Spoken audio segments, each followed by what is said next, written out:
Pamiętacie czasy, gdy na NFSA nie było policji? Nie było ureleli, dyno, suwów, driftu 2.0, bikerniki, ani nawet kanionów? Był za to mały serwer wyścigowy, który przez następne 10 lat zmienił się nie do poznania.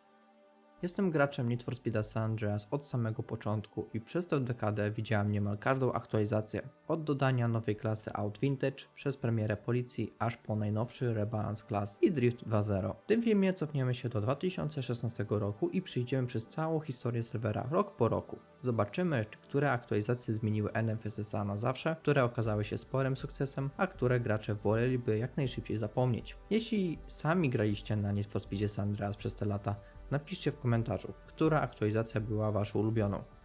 A teraz bez zbędnego przedłużania wracamy do początku tej historii.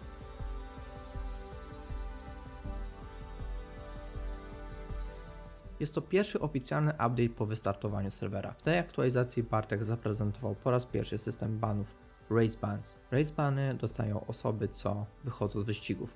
Podobny system co do banów w CS-ie. Naklejki zostały lepiej zoptymalizowane i od teraz gracze mogli ustawiać poziom przezroczystości naklejek. Na serwer trafiły również pierwsze nowe mapy. Z bardziej kosmetycznych zmian menu statystyk, pomocy i nagród otrzymało własne skróty klawiszowe. Od tej pory można było otworzyć je błyskawicznie za pomocą klawiszy F7, F9 oraz F10. 2 tygodnie później na serwer trafiła pierwsza większa aktualizacja Vintage Update.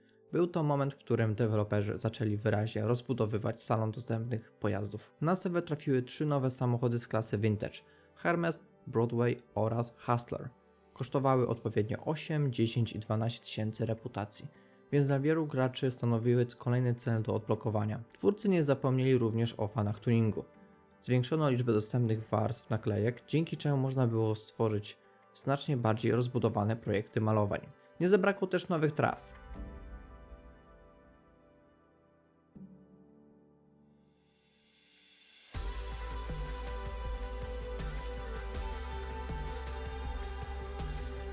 Patrząc z dzisiejszej perspektywy, może nie była to najbardziej przełomowa aktualizacja w historii Need for Speeda, ale to właśnie wtedy było widać, że twórcy mają ambitne plany na rozwój serwera. Trzecia aktualizacja była przełomowa dla nowych graczy. To właśnie wtedy na serwerze po raz pierwszy pojawił się Beginner Bonus, które znacząco ułatwiał start osobom dopiero rozpoczynającym swoją przygodę z Need for Speedem San Andreas. Również każde auto tego update'u zostało lepiej zbalansowane, przez co nie potrzebowaliśmy teraz 110 tysięcy reputacji, by odblokować klasę C, a 60 tysięcy. Dla wielu graczy oznaczało to mniejszy grind, by zdobyć C-klasę. Pojawiła się także funkcja, która dziś wydaje się oczywista, ale wtedy była ciekawą nowością. Od tej pory można było podejrzeć garaż dowolnego gracza. Wystarczyło wejść do panelu gracza i wpisać jego nick. Kwiecień 2016 przyniósł kolejną ważną aktualizację. To właśnie wtedy na serwerze pojawiły się pierwsze samochody klasy A, Turismo oraz unikatowy Countach. Dla wielu graczy było to ważne wydarzenie. W tamtych czasach auta klasy A były symbolem prestiżu i marzeniem praktycznie każdego gracza. Zdobycie jednego z nich oznaczało setki wyścigów i długie godziny spędzone na farmieniu reputacji. Aktualizacja wprowadziła również system pojedynków na swobodnej jeździe. Od tej pory gracze mogli rzucać sobie wyzwania i sprawdzać, kto jest szybszy. Z mniejszych nowości deweloperzy dodali kolejne naklejki oraz nowe mapy. Choć aktualizacja Free Run Duels nie była największą aktualizacją w historii serwera, to właśnie ona otworzyła drogę do klasy A i pozwoliła graczom po raz pierwszy usiąść za kierownicą jednej z najbardziej pożądanej klasy na Need for Speedzie. To w tej aktualizacji mogliśmy już przejechać się pierwszymi autami z klasy A, Turismo oraz Countach. Słynna aktualizacja, która podekscytowała mnie, gdyż myślałem, że niedługo będą wojny ekip. Cóż, bardzo się myliłem. It will be added in future. So that was a fucking lie. Do dziś ekipy są w wersji alpha. Oprócz ekip deweloperzy dodali kolejne auta w klasie A. Kometa, Infernusa, Cheetaha, Banshee i kilkanaście nowych map. Z mniejszych zmian dodano szklarnię, znaną z części Undergrounda 2, odgłosy widzów przy starcie wyścigu oraz informacje o pojeździe, przebieg i ilość rozegranych wyścigów. Lipcowa aktualizacja nie wprowadziła nowych system ani pojazdów, ale mocno wpłynęła na samą jazdę. Deweloperzy postanowili przebudować handling kilku popularnych samochodów, m.in. Previona, Uranusa, Fortune, Monroe, Sentinela, Turismo oraz Vincenta. Dla zwykłych graczy mogła to być niewielka zmiana, ale dla osób walczących o najwyższe miejsca oznaczała konieczność ponownego przyzwyczajenia się do swoich aut. Niektóre pojazdy prowadziły się od teraz zupełnie inaczej niż wcześniej. Również od teraz można było usunąć spoiler z Infernusa. Jak zwykle nie zabrakło nowych tras. Na serwer trafiło kilkanaście map, wśród których znalazły się m.in. Home Run, Pyramid Las Venturas czy Zero G. Nie był to najbardziej pamiętny update w 2016 roku, ale był kolejnym krokiem w dopracowywaniu modelu jazdy, który w następnych latach stał się jednym z najważniejszych elementów Need for Speeda. Pierwszy update, który miał mało związanego z serią Need for Speed. Deweloperzy dodali nową klasę pojazdów – SUVy. Walton, Carter Cruiser, BJXL, Huntley czy Kalahari.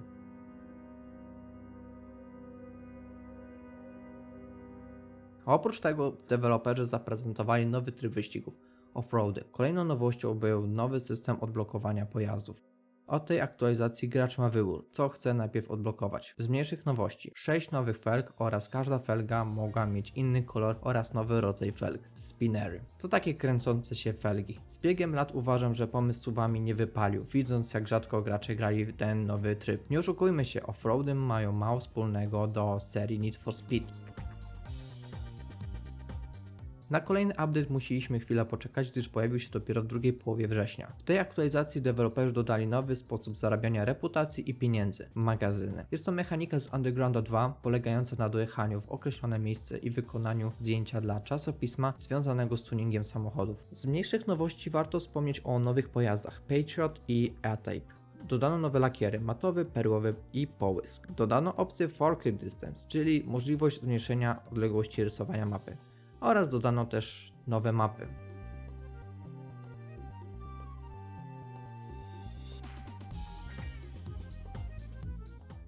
Malutka aktualizacja, która dodała nową formę rywalizacji na serwerze. Cotygodniowe czasówki. Polega to na wykręceniu najszybszego czasu na mapach. Pod koniec tygodnia, a więc co niedzielę, gracze dostają pieniądze i reputację, w zależności na którym miejscu byli w rankingu.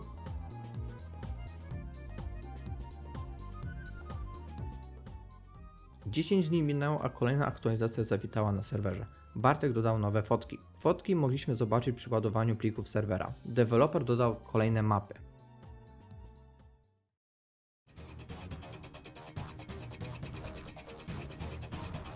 To był moment, na który gracze czekali od premiery serwera. Powiedzmy sobie szczerze, Need for Speed bez policji to nie do końca Need for Speed.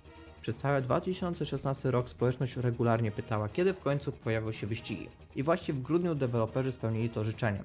Od tej aktualizacji mogliśmy uciekać przed policją, niszczyć elementy otoczenia, czy zgubić radiowozy oraz szukać najlepszych miejsc do zgubienia policji na mapie San Andreas. Dla wielu graczy był to moment, w którym serwer Need for Speed San Andreas wreszcie zaczął przypominać pełnoprawną grę z serii Need for Speed.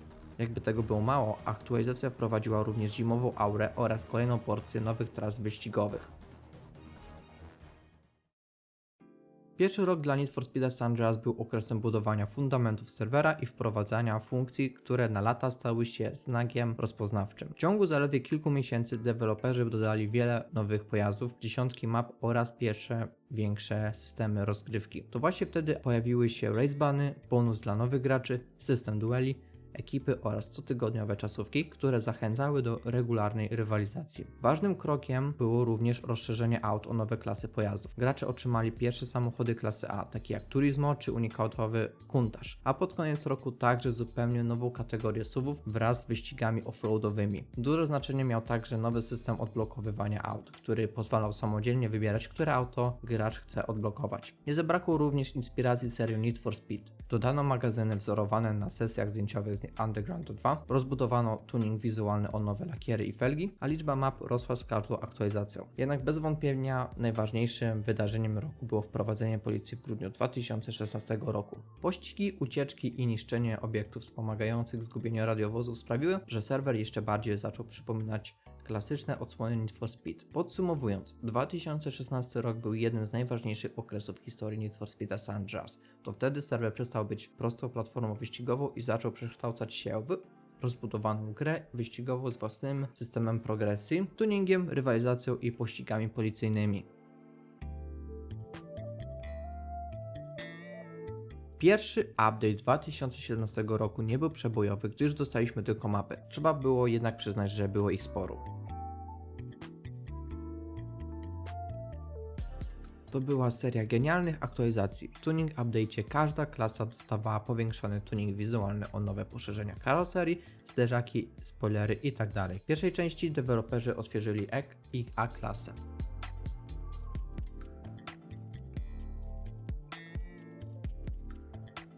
Od teraz Futo i Countach mają więcej możliwości tuningowych. Z mniejszych nowości dodano nowe kryjówki w Los Santos, Dillimore, Fort Carson.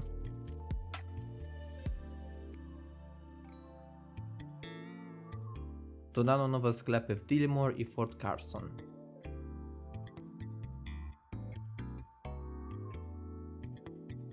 W tej aktualizacji deweloperzy przypisali od nowa skrypt game modu, przez co następne aktualizacje były lepiej zoptymalizowane i łatwiejsze w implementacji. Od teraz możemy lepiej zoptymalizować klienta gry poprzez ustawienie jakości naklejek czy odległości rysowania obiektów. Kolejną dużą zmianą był nowy system rankingu, dzielący się na aktualny tydzień i całego czasu. Od tej aktualizacji mamy dwie tabelki. W pierwszej są podani gracze, co ustanowili najlepszy czas przez cały okres, a w drugiej najlepszy czas w tym tygodniu. Druga część Tuning Update zawitała na serwerze. Klasa D otrzymała nowe poszerzenia, zderzaki i progi.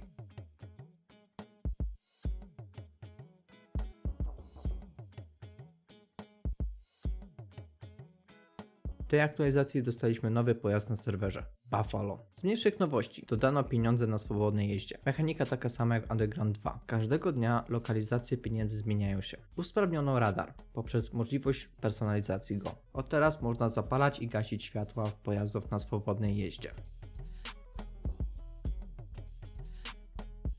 15 lipca dostaliśmy kolejną część Tuning Update. Tym razem twórcy odświeżyli C-klasę. Niektóre auta dostały nowy handling. Od teraz mogliśmy zapisywać malowania. By zapisać malowanie, musimy na to przeznaczyć vinyl pointa. Każde auto posiada 2 wolne sloty do wykorzystania. Cóż to był za cudowny update? Dostaliśmy nowy tryb gry, wyścigi URL. Polegały one na 3 wyścigach na zamkniętym torze Bayview. Jeśli ktoś grał Underground 2, to od razu skojarzy ten tryb gry. Głównym celem było wygranie 50 wyścigów URL. Nagrodą był bolid Formuły 1 z lat 60. Locust. Problem polegał na tym, że każdy chciał jak najszybciej zdobyć to cacko. Chętnych było sporo. A-Type z kolei dostał nowy handling, ale to nie A-Type był gwiazdą tej aktualizacji.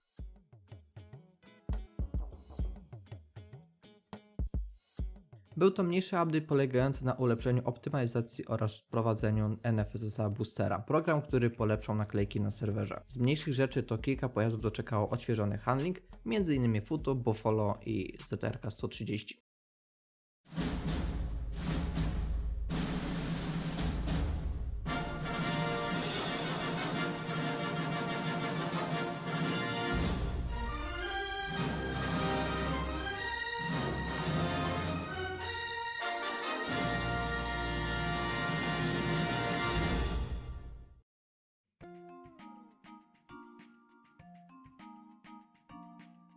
Jeden z ważniejszych update'ów na serwerze. Od teraz mogliśmy ustawiać własne ustawienia aut, takie jak zmianę ciśnienia w oponach, czy chcemy sztywniejsze czy miększe zawieszenie oraz ustawienie przyświtu auta. Oprócz tego deweloperzy dodali nowe pojazdy Kurumę i Klaba. Bugi zostało odświeżone, od teraz znajduje się w klasie SUV i by go odblokować wystarczy wygrać 60 wyścigów off-road. Klasa B, oprócz mapy, dostała nowe poszerzenia, zderzaki, progi i spoilery. Wszystko za sprawą kolejnej części Tuning Update. Poza tym większość aut dostało ulepszony handling oraz deweloperzy w końcu dodali nowe mapy. Trochę musieliśmy na nie poczekać. 2017 rok kończymy z kolejną udaną aktualizacją. Deweloperzy dodali coś, co na każdy fan Need for Speeda Worlda czekał. Poszukiwanie diamentów. Bardzo przyjemne urozmaicenie, aby zachęcić graczy do codziennego wchodzenia na serwer. A uwierzcie mi, warto było. Po ukończeniu 50 poszukiwań pod rząd odblokowujemy Deluxe, sportowy samochód z Vice City. Motorland to nowe miejsce dodane w tej aktualizacji. Miejscówka idealna dla drifterów, którzy chcą przetestować swoje możliwości w driftowaniu. Los Santos Airport to nowa lokalizacja URL-i, pełna szybkich zakrętów i łuków. Każdy, kto miał dyno ustawione pod Bayview, musiał o teraz je lekko zmienić. Kolejna część Tuning Update zawitała do klasy SUV i Vintage, chociaż kto tymi pojazdami wtedy jeździł, a tym bardziej teraz. No i oczywiście dostaliśmy też nowe mapy, między innymi rok 2017 był dla NFSS okresem dopracowywania i rozbudowy istniejących systemów. O ile 2016 rok stworzył fundamenty serwera, tak 2017 skupił się na rozwijaniu tuningu, poprawie jakości rozgrywki oraz dodawaniu aktywności inspirowanych klasycznymi odsłonami serii Need for Speed.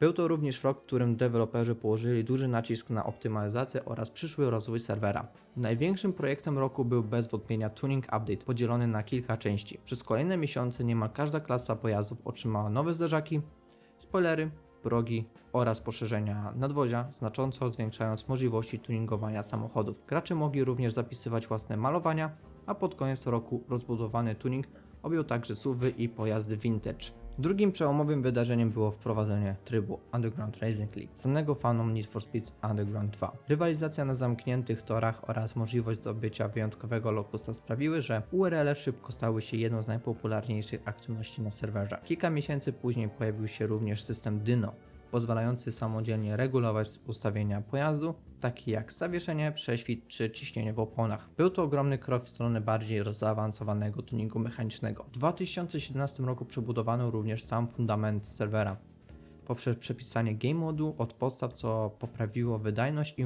i umożliwiało łatwiejsze dodawanie nowych funkcji.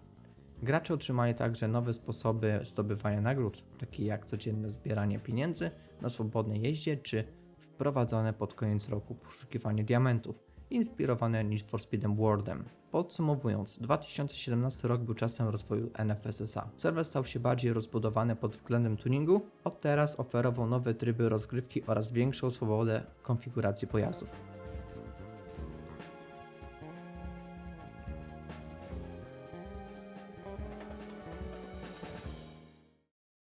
Zapraszam Was bardzo serdecznie na mój oficjalny serwer Discord, czyli kącik skalerowski.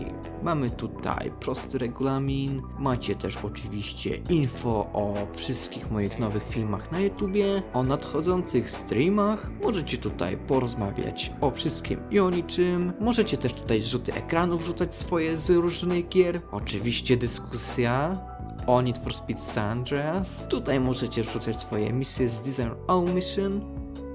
A tutaj też możecie porozmawiać z innymi ludźmi, więc gorąco Was zapraszam na Discorda. Link w opisie filmu.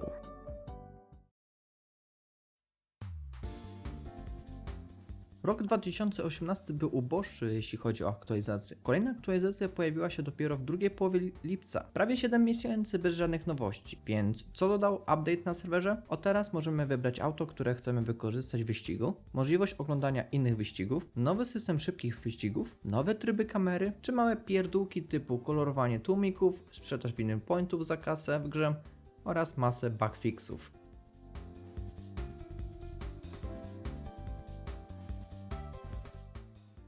Następna aktualizacja w 2018 roku była poświęcona Infernusowi. Jest to początek serii aktualizacji Content Update polegająca na usprawnieniu jednego pojazdu na serwerze, dodając nowe możliwości tuningowe jak bodykity, zderzaki, nowe lampy itd.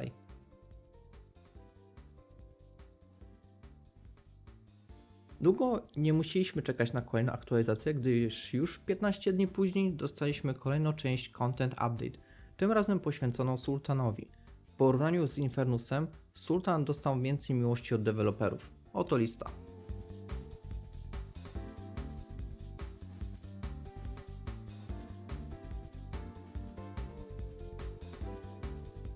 Tworząc ten materiał zauważyłem ciekawy pattern.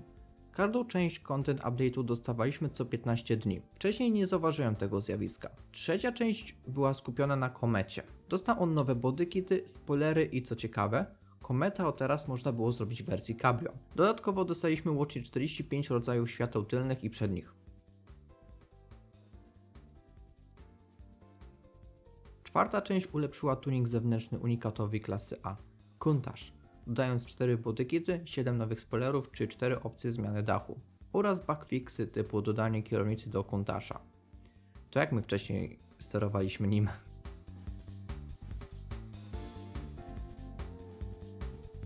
A teraz najdziwniejsza sytuacja, jaka wystąpiła na serwerze. W tym samym dniu dostaliśmy jeszcze jeden update związany z pogodą i porą dnia. 17 nowych presetów zostało dodanych, m.in. pogoda z Undergrounda 2, klimatyczna noc czy ogromną mgłę rodem z Silent Hilla. Doczekaliśmy się w końcu zmiany nazw pojazdów. Sam pozmieniałem kilka nazw od pekowych nazw do bardziej pożytecznych typu Super GT i w nawiasie R.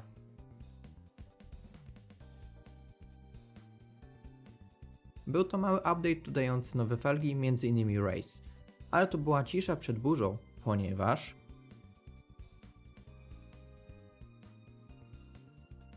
to była aktualizacja, na którą gracze prosili praktycznie od pierwszych dni serwera. Po latach dominacji aut klasy A, B czy C, na NFSSA wreszcie pojawiły się prawdziwe muscle cary. Twórcy dodali aż 7 nowych samochodów, w tym Tampę, Picadora i Phoenixa, dzięki czemu fani amerykańskiej motoryzacji w końcu mieli czym jeździć. Największą gwiazdą aktualizacji był jednak nowy unikat klasy Muscle, Duke z GTA 4.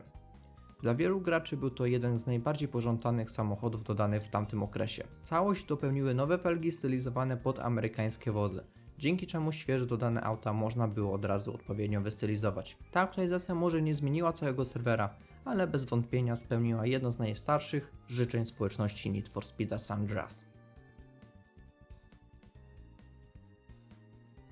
Ostatnia aktualizacja w 2018 roku była poświęcona Turismo i Buggy. Turismo i Buggy dostały nowy tuning zewnętrzny w postaci nowych poszerzeń czy lamp. Do tego zostały dodane nowe mapy. Rok 2018 był jednym spokojniejszym rokiem w porównaniu do 2016 i 2017. W przeciwieństwie do poprzednich lat liczba aktualizacji była znacznie mniejsza, a gracze musieli czekać nawet kilka miesięcy na nowe funkcje. Mimo to deweloperzy wykorzystali ten czas na dopracowanie serwera oraz rozbudowę jego najbardziej charakterystycznego elementu – tuningu samochodów. Najważniejszą zmianą techniczną był lipcowy server script update. Aktualizacja wprowadziła możliwość wyboru pojazdu przed wyścigiem, oglądania rywalizacji innych graczy, nowy system szybkich wyścigów oraz dodatkowe tryby kamery. Choć nie były to rewolucyjne funkcje, znacząco poprawiły komfort codziennej gry i stanowiły solidne odświeżenie podstawowych mechanik. Prawdziwym motywem przewodnim w 2018 roku okazała się jednak seria Content Update. Przez kilka miesięcy deweloperzy skupiali się na pojedynczych samochodach, dodając im ogromne ilości nowych części wizualnych. Infernus, Sultan, Comet, Countach, Turismo czy Buggy, nowe bodykity, spoilery, lampy, dachy i zderzaki, dzięki czemu tuning osiągnął niespotykany wcześniej na serwerze. Szczególnie wyróżniał się Comet, który zyskał możliwość przebudowy na wersję Targa lub Cabrio oraz dziesiątki nowych wariantów świateł. Drugim przełomowym wydarzeniem było grudniowe wprowadzenie klasy Muscle Cars. Na serwer trafiło 7 nowych amerykańskich samochodów, a wraz z nimi unikatowy Duke z GTA 4.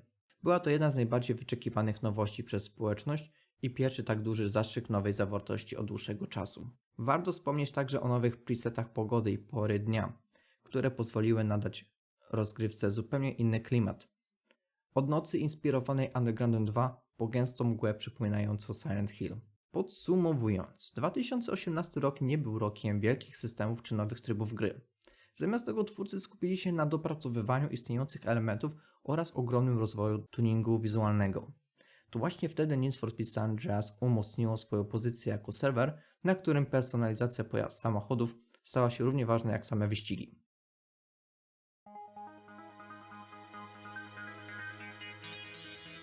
Rok 2019 zaczynamy z nowym unikatem w klasie B – Beamerem, do odblokowania po zdobyciu 90 kamieni milowych. Game Mode uciekania przed policją został odświeżony o wcześniej wspomniane kamienie milowe, działające na wzór Most Wanted z 2005 roku. Dostaliśmy też kolejną część Content Update do Super GT, Kadrony i Fortune. 6 nowych presetów pogody zostało zaimplementowane na serwer oraz od teraz interfejs gry można było spersonalizować o wybranie innych kolorów. Update dodający sporą ilość nowych naklejek na serwer. Lista znajduje się tutaj.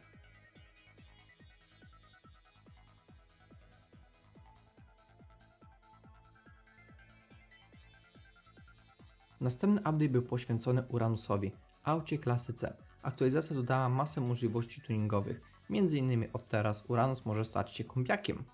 Oprócz tego garaż został powiększony o dodatkowe 3 miejsca dla aut dla graczy bez premium. Aktualizacja nie miała własnej nazwy, więc dodałem swoją propozycję. Był to malutki update dodający możliwość teleportacji z jednego miasta do kolejnego dzięki lotnisku. Kolejną nowością to Bayview na swobodnej jeździe. By wejść na ten tor, wystarczy podjechać do najbliższego lotniska i wybrać zakładkę Bayview. Update, w którym więcej miłości od deweloperów dostały auta takie jak Countach i Banshee. Countach dostał nowy bodykit, a Banshee aż 2 wersje. Dodatkowo zostało zaimplementowane nowe mapki. Tej aktualizacji potrzebowaliśmy. Nie dość, że od tej aktualizacji system nagród jest atrakcyjniejszy o większe sumy wygranych pieniędzy, to nadal zaimplementowany nowy system kolidowania z lampami, Lamp Breaker.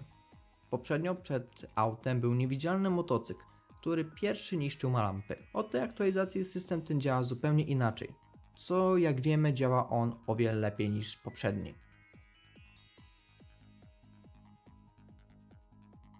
W tej aktualizacji Bartek uruchomił serwer, na którym przez określoną ilość czasu mogliśmy pograć poprzednią wersję NFSSA, datowaną na 2012 rok. Na obecnej wersji NFSSA dostaliśmy klasyczny prędkościomierz przypominający ten z Undergrounda 1. Update zmienił wygląd garażu na te przypominające z Undergrounda 2.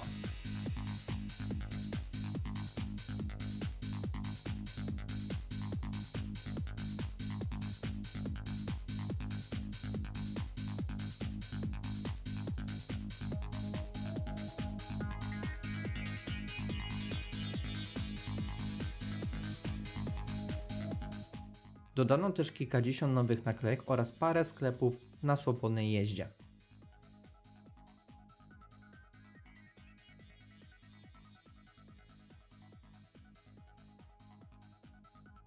Ostatnia aktualizacja w tym roku dodała Moonbeama, nowy, bardzo rozbudowany samochód z wieloma opcjami tuningu i przebudowy oraz napędem na 4 koła. Można go odblokować po ukończeniu zadania Road Trip Level 3. Wprowadzono także serię prób, czyli serię wyzwań z gotowymi samochodami, za których ukończenie można zdobyć unikalne nagrody kosmetyczne. Dodatkowo naprawiono błędy z mapami.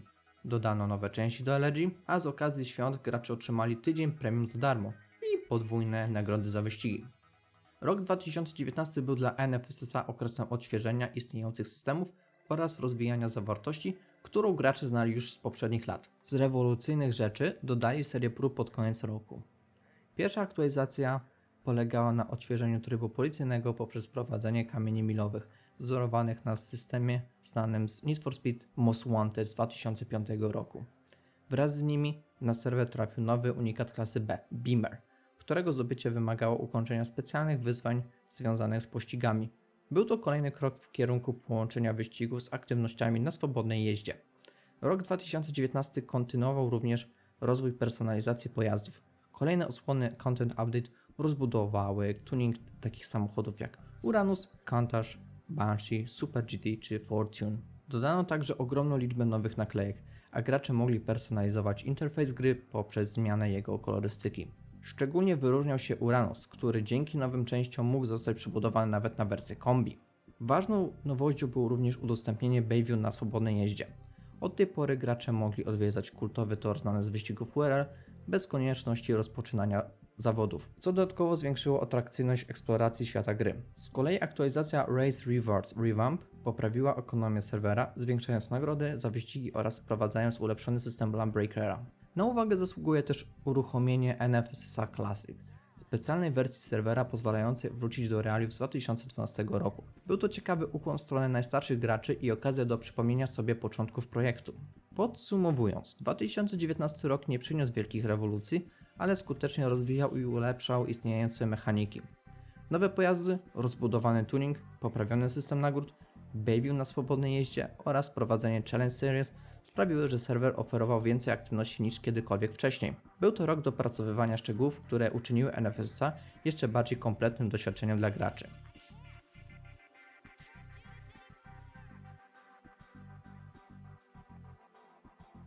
Pierwszym update'em w 2020 roku był związany z ZRQ-130. Auto dostało nowy tuning wizualny.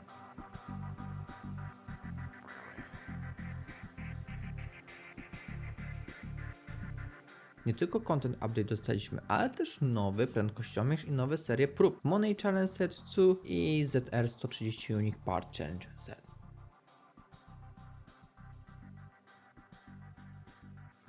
Na następny update musieliśmy chwilę poczekać, ale myślę, że warto było. Dostaliśmy dużo mięska. Najpierw przejdę do content update poszczególnych aut. Beamer. Pojazd dostał 168 nowych części, 33 nowe zderzaki, 24 spoilery i tak dalej. Primo 11 nowych części i Banshee 2 bodykity. Kuruma 1 bodykit i spoiler, Moonbeam nową lampę przednią i tylną. I to jeszcze nie wszystko. Twórcy dodali nowe felgi Rodiform i OZ2, które są możliwe do odblokowania po zrobieniu nowo dodanych na serwerze serii prób, oraz moja znienawidzona seria prób Point Challenge Set 1. Oprócz tego deweloperzy dodali nowy tryb w seriach prób Speed Drift, Drift Total, Timed Speed Trap. A na koniec tego 5 nowych presetów pogody dostaliśmy. Był to jeden z większych update'ów w ostatnich latach. To był czas, kiedy już nie interesowałem się serwerem, więc trochę szkoda, że nie spróbowałem wrócić. W tej aktualizacji gracze dostali nowe interiory w garażu i w sklepach, możliwość zresetowania próby w Challenge Series, nowy tor do sprawdzenia dyno oraz niektóre auta dostały możliwość pokolorowania klatki bezpieczeństwa w środku auta.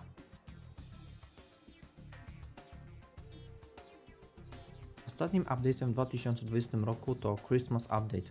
Oprócz bonusów w postaci mnożnika reputacji i pieniędzy, gracze dostali nowe naklejki oraz ciekawe mapy.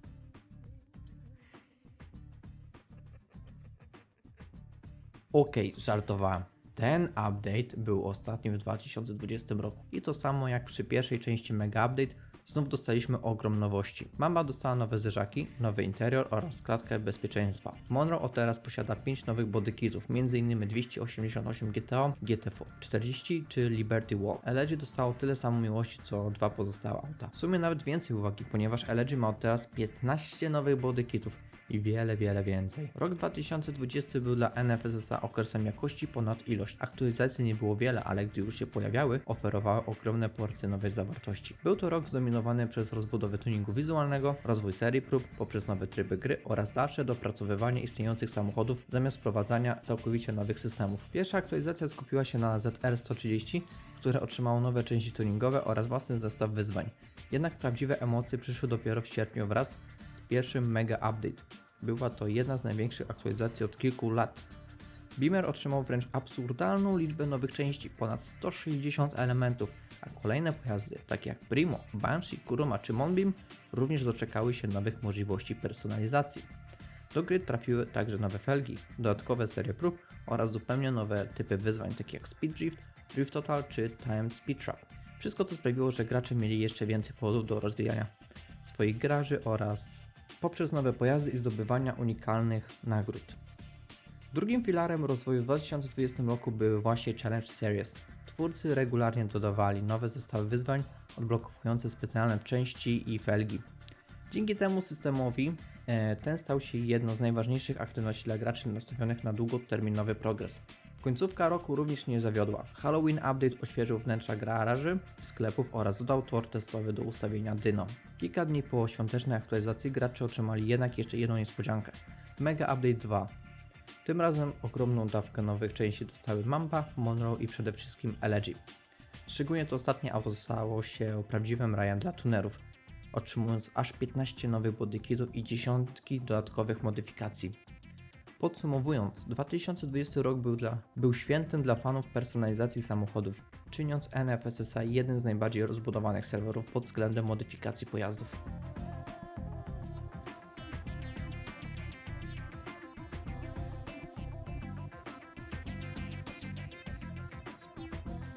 Następny rok zaczynamy z aktualizacją Content Update, lecz to nie będzie content, na jaki przyzwyczaili nas deweloperzy. W tej aktualizacji gracze dostali 3 nowe prędkościomierze, ulepszono HDR, kontrast oraz nowe neony. Mała aktualizacja, ale już za kilka miesięcy gracze dostaną ogromny update. Ta aktualizacja dodała nową część mapy na serwerze, Tor Bikiernieki. Cytując Orbaka, jest to zalesiony obszar wzorowany na prawdziwym regionie w północno-wschodniej części Europy. posiadający kompleksową bazę sportową obejmującą tor wyścigowy GT, tor kartingowy oraz tor do rallycrossu, a także infrastrukturę taką jak parkingi, garaże, osiedla mieszkaniowe, drogi szybkiego ruchu, malownicze widoki i wiele innych atrakcji. Nowe rozszerzenie jest połączone z mapą San Andreas. Dzięki Bickernieki wyścigi URL od teraz są organizowane na tym torze, dzięki czemu dodało to różnorodność. Bickernieki było główną atrakcją tej aktualizacji, lecz gracze doczekali się też nowych map.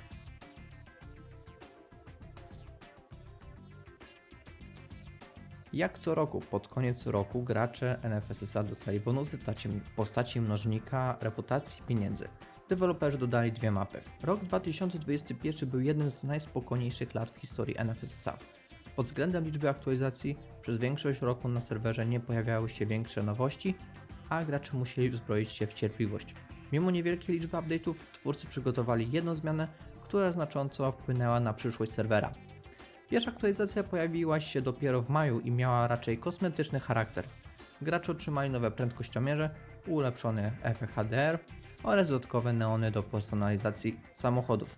Nie była to rewolucja, ale pokazywała, że deweloperzy nadal rozwijają aspekty wizualne gry. Najważniejszym wydarzeniem roku było jednak listopadowe wprowadzenie mapy Bickernieki. Było to największe rozszerzenie mapy od bardzo dawna. Twórcy dodali całkowicie nowy region inspirowany prawdziwym kompleksem wyścigowym, obejmujący tor GT, tor kartingowy oraz trasę rallycrossową. Rok tradycyjnie zakończył się świąteczną aktualizacją, która przyniosła bonusy do reputacji i pieniędzy oraz kilka nowych tras. Był to raczej symboliczny dodatek niż duże rozszerzenie zawartości. Podsumowując, 2021 rok był spokojnym czasem dla Need for Speed San Andreas. Aktualizacji było niewiele, ale dodanie Bickernieki okazało się wydarzeniem, które na dłuższy czas odświeżyło serwer i wprowadziło zupełnie nową przestrzeń do ścigania.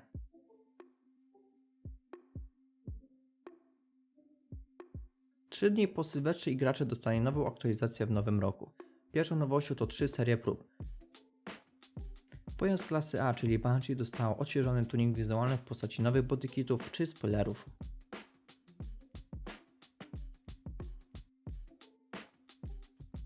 W trakcie 6 urodzin serwera dostaliśmy sporą aktualizację obejmującą tuning Sultana, Eurosa i Futo oraz nowe mapy. Pierwszą nowością jest nowy preset pogody oraz nowy dźwięk nitra.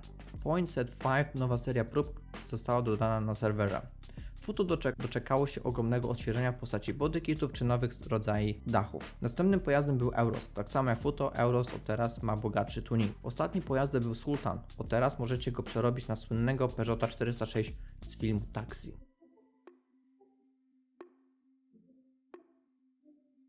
Ta aktualizacja wprowadziła nowy tryb gry na serwerze – bramki kontrolne. Jest to tryb dobrze znany z Need for Speed'a Most Wanted 2005. Polega on na by wjechać jak z najszybszą prędkością fotoradar. Na każdej mapie rozmieszczono po 3-4 fotoradary. Wygrywa gracz, który skumulował największą łączną prędkość. Dostaliśmy też 4 nowe serie prób oraz nowe mapki.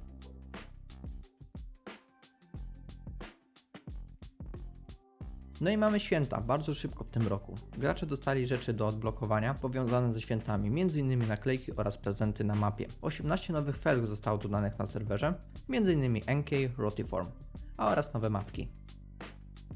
Choć nie pojawiły się ogromne rozszerzenia pokroju Bickernieki, deweloperzy skupili się na tym, co społeczność lubiła najbardziej. Nowym trybie rozgrywki, seriach prób oraz dalszym rozwijaniu tuningu samochodów. Już na początku roku odświeżenia doczekało się Banshee, które otrzymało nowe części wizualne oraz własną serię prób. Kilka miesięcy później, podczas obchodów 6. rocznicy serwera, gracze dostali kolejną dużą zawartość. Rozbudowany tuning trafił do Futo, Eurosa i Sultana, a szczególnie ten ostatni zapadł w pamięci dzięki możliwości przebudowy na kultowego Peugeota 406 z filmu Taxi. W tym okresie pojawiły się również nowe mapy, wyzwania oraz kolejne elementy kosmetyczne. Najważniejszym wydarzeniem roku była jednak sierpniowa aktualizacja Turbo Races. Wprowadziła ona całkowicie nowy tryb wyścigów inspirowany Need for Speed Most Wanted. Zamiast walczyć wyłącznie o czas przejazdu, gracze musieli osiągać jak najwyższe prędkości na rozmieszczonych na trasie fotoradarach. Był to pierwszy od dłuższego czasu zupełnie nowy typ rywalizacji, który odświeżył rozgrywkę i zachęcił do eksperymentowania z ustawieniami samochodów. Rok 2022 przyniósł także dużą liczbę nowych serii prób. Do gry trafiły m.in. zestawy inspirowane Undergroundem, kolejne odsłony Points Challenge oraz wyzwania związane z nowym trybem Toolbooth. Dzięki temu gracze nastawieni na zdobywanie nagród i odblokowywanie unikalnych części mieli stale nowe cele do realizacji. Końcówka roku upłynęła pod znakiem świątecznej aktualizacji. Oprócz tradycyjnych prezentów, naklejek i sezonowych aktywności, serwer wzbogacił się o aż 18 nowych felg, w tym popularne modele marek NK i Rotiform. Dla fanów personalizacji był to jeden z najciekawszych dodatków końcówki roku. Podsumowując, 2022 rok był czasem konsekwentnego rozwijania sprawdzonych pomysłów. Nowy tryb Turbo Phrases, kolejne rozbudowane content update'y, liczne serie prób oraz ogromna liczba części tuningowych sprawiły, że serwer stale dostarczał nowych celów do osiągnięcia. Nie był to rok wielkich rewolucji, ale bardzo solidny okres rozwoju, który umocnił najważniejsze elementy rozgrywki Need for Speed San Andreas.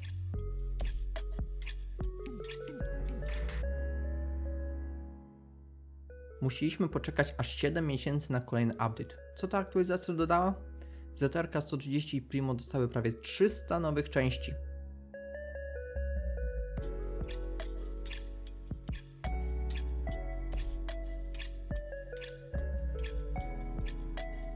Odświeżono ponad 200 map dzięki Remolitowi. Myślę, że warto było czekać na ten update, szczególnie jeśli jesteście fanami ZR-ki albo Primo. 13 dni później gracze dostali kolejny update związany z Fortune,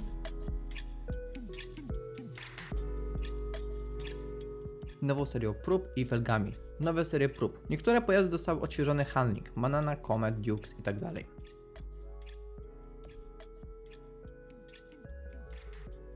Słuchajcie, kolejny update. Po 2 tygodniach gracze znów dostali coś nowego.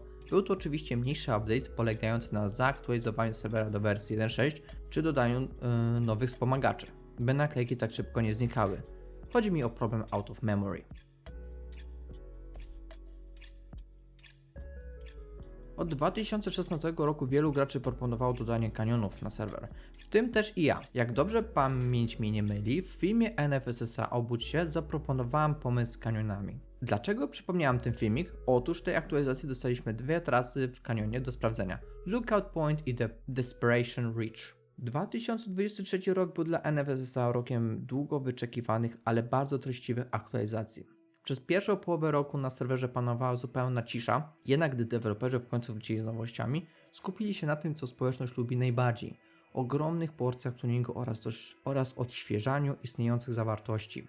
Największą atrakcją letnich aktualizacji były kolejne odsłony Content Update. Już w lipcu ZR-ka i Primo otrzymały łącznie niemal 300 nowych części tuningowych. Była to jedna z największych pojedynczych rozbudów samochodów w historii serwera. Równocześnie odświeżono ponad 200 map, poprawiając ich jakość i dostosowując je do współczesnych standardów Need for Speed San Andreas. Dla wielu graczy była to zmiana równie ważna jak nowe pojazdy czy systemy rozgrywki. Kilka tygodni później podobne traktowanie otrzymało Fortune. Samochód wzbogacił się o niemal 190 nowych części, w tym bodykity, zderzaki i opcje dachu. Aktualizacja przyniosła także nowe serie prób oraz dodatkowe felgi, a kilka starszych pojazdów doczekało się odświeżonego handlingu. Pokazywało to, że twórcy coraz większą uwagę poświęcają nie tylko nowej zawartości, ale również poprawieniu już istniejących elementów gry. Sierpniowy server update był znacznie mniejszy, ale ważny od strony technicznej. Serwer został zaktualizowany do wersji 1.6, a gracze otrzymali rozwiązania ograniczające problemy z pamięcią, które często powodowały znikanie naklejek i innych elementów wizualnych. Był to przykład aktualizacji, której efektów nie widać na pierwszy rzut oka, ale znacząco poprawia ona komfort gry. Najbardziej emocjonującym elementem roku okazała się jednak świąteczna aktualizacja Bayside Expansion. Po latach próśb społeczności na serwerze pojawiły się pierwsze trasy kanionowe Lookout Point i Desperation Reach. Dla wielu graczy było to spełnienie marzeń inspirowanych Need for Speed Carbon, a jednocześnie zapowiedź znacznie większego projektu, który miał dopiero nadejść. Podsumowując, 2023 rok nie był rokiem wielkich systemów ani nowych trybów gry. Zamiast tego twórcy skupili się na rozbudowie tuningu, modernizacji istniejącej zawartości oraz przygotowaniu gruntu pod przyszłe aktualizacje. Dodanie kanionów pod koniec roku pokazało jednak, że NFSA wciąż potrafi spełniać marzenia graczy, nawet te zgłaszane od wielu lat.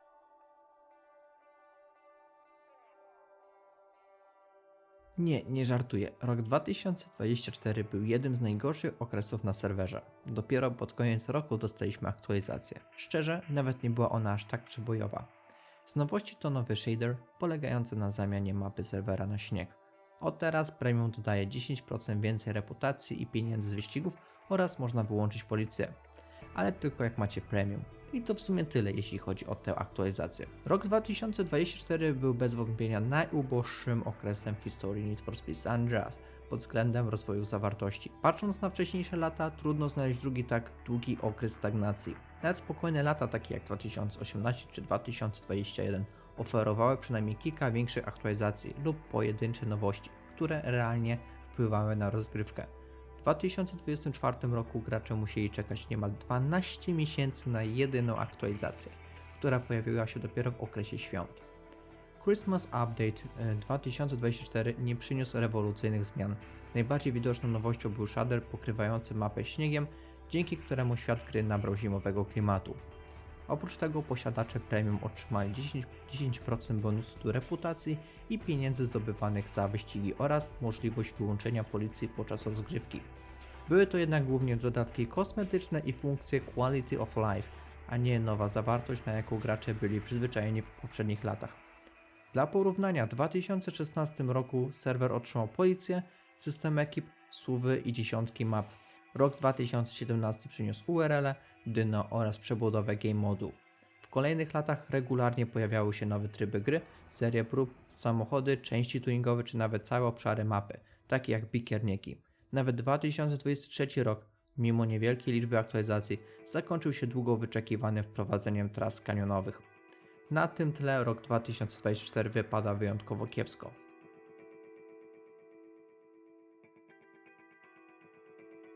Kolejny rok zaczynamy z bangerem. Deweloperzy udostępnili finalną część aktualizacji Bayside Heights oraz, uwaga, Drift 2.0. Był to nowy tryb wyścigów. Zapomnijcie o powolnych driftach. Teraz w nowym trybie prędkość wykonywania driftów bardzo znaczyła na finalnym wyniku. Każdy, kto miał samochód ustawiony pod starą wersję driftów, musiał dostosować swój pojazd pod nowy drift. Gracze dostali nowe miejsca, które rozgrywały się na turniejach URL. Ten jeden update wyjaśnił poprzedni rok. W sierpniu tego roku wróciłem na serwer, a więc byłem dostępny podczas tej aktualizacji. Aktualizacja dodała rebalans klasy A i B, przez co większość pojazdów prowadzi się zupełnie inaczej. Cytując, klasa A. Samochody są teraz bardziej przyjemne w prowadzeniu i w użytkowaniu, a jednocześnie znacznie bardziej konkurencyjne w stosunku do Infernusa. Klasa B. Ogólne ulepszenie całej klasy sprawia, że każdy samochód jest dobrym wyborem, więc niezależnie od tego, na który się zdecydujesz, będziesz miał narzędzie pozwalające walczyć o pierwsze miejsce. Oraz deweloperzy zresetowali wszystkie czasy wykonane A i B klasą. Był to świetny czas, by spróbować jeszcze raz powalczyć o pierwsze miejsca w tabeli. Jesse został oświeżony, przez co bryła auta zmieniła się. Został on lekko skrócony. O teraz bardziej przypomina Super A80. Z mniejszych nowości dodano dwie mapy.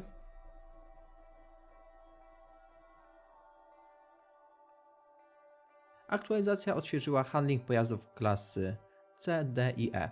Dzięki temu Flash od teraz ma napęd na 4 koła, Vincent na tył itd. Deweloperzy zresetowali czasy w tych klasach, więc tak jak w przypadku poprzedniej aktualizacji, niektórzy gracze zaczęli kręcić coraz to lepsze czasy. Była to aktualizacja wydana podczas świąt, więc dostaliśmy znowu rzeczy związane ze świętami, prezenty na mapie czy naklejki. Rok 2025 był dla NFSSA rokiem odświeżenia podstaw rozgrywki. Po bardzo słabym 2024 roku wielu graczy zastanawiało się, czy serwer wróci jeszcze do regularnego rozwoju. Odpowiedź przyszła już na początku stycznia, kiedy twórcy wypuścili jedną z najważniejszych aktualizacji ostatnich lat. Największym wydarzeniem było ukończenie projektu Bayside Heights oraz wprowadzenie Driftu 2.0. Nowy system driftu całkowicie zmienił sposób rywalizacji w tej kategorii. Od tej pory liczył się nie tylko sam kąt driftu, ale również prędkość jego wykonywania, przez co gracze musieli od nowa dostosowywać ustawienia swoich samochodów. Była to jedna z tych aktualizacji, które faktycznie zmieniały metę gry i wymuszały naukę nowych technik jazdy. Dodatkowo Bayside Heights dostarczyło nowe lokacje wykorzystywane podczas wyścigów URL, rozwijając projekt zapoczątkowany jeszcze w 2023 roku. Druga połowa roku upłynęła pod znakiem gruntownego przebalansowania samochodów. Jesienna aktualizacja skupiła się na klasach A i B, które od lat były zdominowane przez kilka najmocniejszych pojazdów. Twórcy poprawili prowadzenie większości aut, zwiększając ich konkurencyjność i zachęcając graczy do eksperymentowania z różnymi modelami. Reset rekordów w obu klasach sprawił, że rywalizacja o najlepsze czasy rozpoczęła się praktycznie od zera, a tabele wyników ponownie ożyły. Podobną filozofię kontynuowano pod koniec roku podczas Handling Update Part 2. Tym razem odświeżono klasy C, D i E, zmieniając charakterystykę wielu pojazdów oraz napędy wybranych samochodów. Ponowny reset rekordów sprawił, że praktycznie wszystkie klasy na serwerze musiały zostać odkryte na nowo, a gracze wrócili do testowania setupów i szukania optymalnych tras. Podsumowując, 2025 rok nie był rokiem ogromnej liczby aktualizacji, ale każda z nich miała realny wpływ na rozgrywkę. Drift 2.0, ukończenie Bayside Heights oraz kompleksowy rebalans wszystkich klas pojazdów sprawiły, że był to najważniejszy rok dla mechaniki od bardzo dawna. Po stagnacji z 2024 roku NFSSA ponownie pokazało, że potrafi dostarczać aktualizacje zmieniające sposób, w jaki gracze ścigają się na serwerze.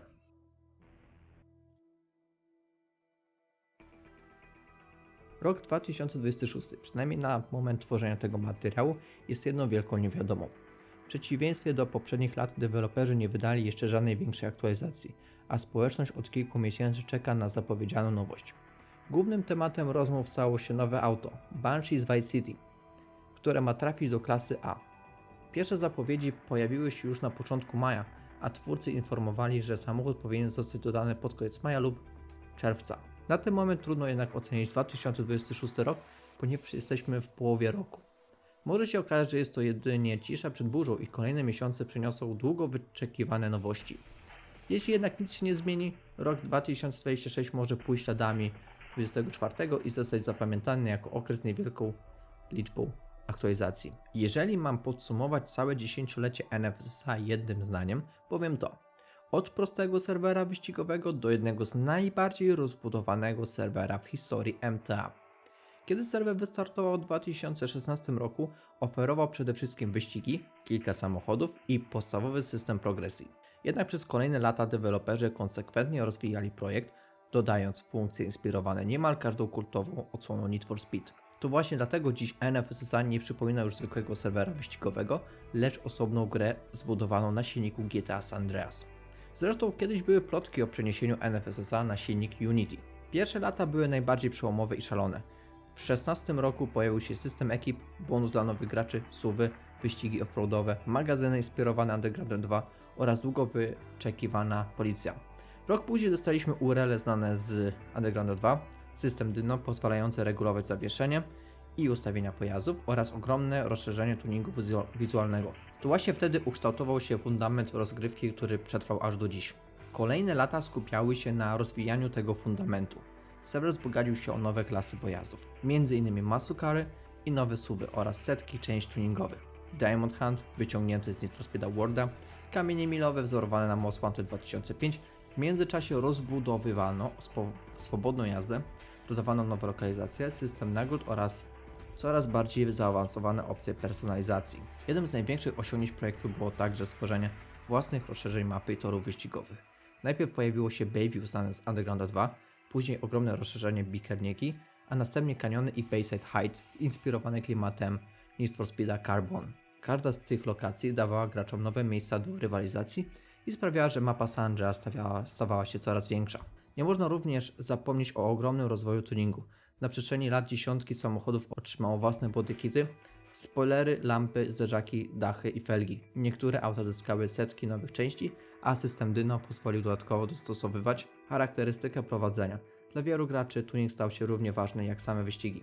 Historia NFSSA nie była jednak wyłącznie pasmem sukcesu. Po niezwykle intensywnych latach 16-17 tempo rozwoju stopniowo spadało. Pojawiały się okresy stagnacji, szczególnie w 2021 i przede wszystkim w 2024 roku, który był prawdopodobnie najsłabszym rokiem w historii serwera. Mimo to twórcy wielokrotnie udowadniali, że nadal potrafią zaskoczyć społeczność. Przykładami są Drift 2.0, Bayside Heights czy kompleksowe przebalansowanie wszystkich klas pojazdów w 2025 roku. Patrząc z perspektywy 10 lat, NFSSA przeszło imponującą drogę. Od kilku prostych mechanik do ogromnego projektu zawierającego policję, URL, Drift 2.0, Dyno, Challenge Series, Diamond Hunt, Muscle Cars, SUVy, setki map, tysiące części tuningowych oraz własne regiony wyścigowe. Niewiele serwerów MTA może pochwalić się tak długą historią i tak dużą liczbą autorskich systemów. Niezależnie od tego, czy ktoś pamięta pierwszy system racebanów z 16 roku, walkę o Locusta w Urerach, premierę aktualizacji z policją, pierwsze przyjazdy po Bikernieki czy rewolucję Drift 2.0, jedno jest pewne, przez te 10 lat NFSA stało się czymś znacznie większym niż zwykły serwer. Stało się miejscem, przy którym dorastało pewne pokolenie graczy MTA.